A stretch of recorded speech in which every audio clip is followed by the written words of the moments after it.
Hagup sa CCTV footage kang SK3 Sorsogon ang nangyaring banggaan ng duwang bihikulo sa tinampong sakop kang Barangay Magsaysay Street, Barangay Bibingkan, Sorsogon City. Poko mas o menos alas 12:30 ng maagong kasudma, Marso 8. Sa video, mahiling paan pag-signal light kang saro sa mga imbweltong bihikulo na maliko kuta sa walang porsyon kan tinampo, na napag-araman na pigmamaneo kang 28 anyos na si Miko Gonzalgo, na pauli na kuta sa sendang residensya sa Barangay Bibingkahanggikan, Barangay Salog, parehong syudad.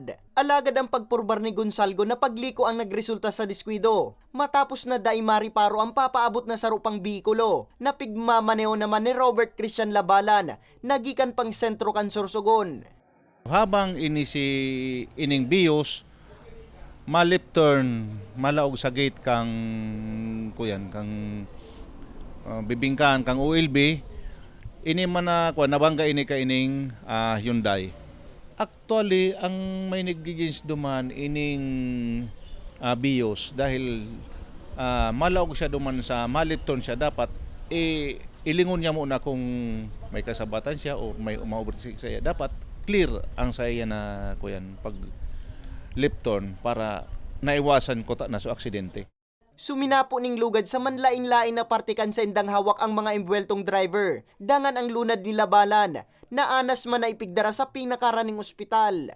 Actually, dahil sa mga magkamidbid man lang sinda, nag-ulay na lang sinda na magtataban lang sinda para mapakarean sa indang mga sasakyan. Sa mga drivers lang po, lalong-lalo na itong mga nag-aagidig di Sorsogon, dapat po luhay-luhay lang kita. Maging maingit sa pagmaneho dahil po ikaw kitang mga pamilya, may nagalat sa tuya.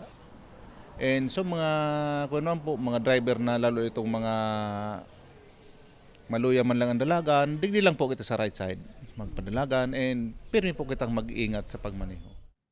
Sigun kay Police Major Mariones, inipamansan ang primerong aksidente sa syudad ngunya na bulan.